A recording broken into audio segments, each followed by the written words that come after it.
Sialkot police نے مویشی چوری کی وارداتوں میں ملوث شہریار عرف چوا بین الاضلاعی گینگ کے سرغنہ سمیت 4 ارکان کو گرفتار کر لیا۔ لاکھوں روپے مالیت کے 25 مویشی، 2 لوڈر رکشے اور منشیات برآمد کر کے اصل مالکان کے حوالے۔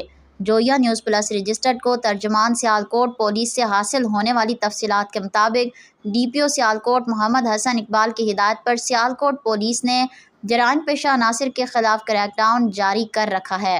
اس سلسلے میں ڈی ایس پی پسروڈ سرکل کی زیر نگرانی ایس ایچ او تھانہ بڈیانہ انسپکٹر عرفان اشرف نے ٹیم کے ہمراہ کارروائی عمل میں لاتے ہوئے مویشی چوری کی وارداتوں اور منشیات فروشی میں ملوث شہریار عرف چوا گینگ کے سرغنہ سمیت 4 افراد کو گرفتار کر لیا ہے۔ گرفتار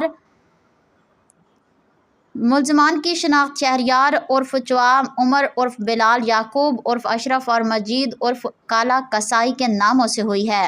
دوران تفتیش ملزمان سے 11 مقدمات ٹریس ہوئے ہیں اور قبضے سے 53,40,000 روپے سے زائد کا مال مسروقہ، جس میں 25 مال مویشی جن میں بھینسیں، گائیں، کٹے، بچھڑے، 2 لوڈر رکشے اور 2 کلو 680 گرام چرس برآمد ہوئی ہے۔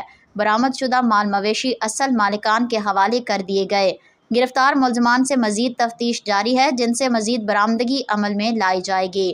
ڈی پی او سیالکوٹ محمد حسن اقبال نے پولیس ٹیم میں شامل افسران اور ملازمان کو مویشی چور گینگ کو گرفتار کرنے پر تعریفی سرٹیفکیٹ اور نقد انعام دینے کا اعلان کیا ہے۔